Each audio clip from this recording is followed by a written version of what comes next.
نبی پاک صلی اللہ علیہ وسلم مدینہ منورہ کے اندر جب تشریف فرما ہوئے، آپ نے وہاں پر دیکھا کہ لوگوں کا طریقہ کار یہ تھا کہ وہ زندہ جانور کے جسم کا کوئی حصہ کاٹ لیتے۔ اونٹ ہے تو اس کی کوہان کاٹ لی، دمبا ہے اس کی چکی کو کاٹ لیا۔ نبی پاک صلی اللہ علیہ وسلم نے اس بات سے منع کیا۔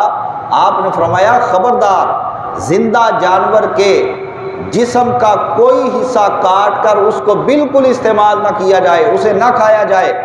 یہ جتنا حصہ تم نے زندہ جانور کے جسم کا الگ کر دیا یہ مردار ہے، یہ اس کو بلا وجہ تکلیف دینا ہے۔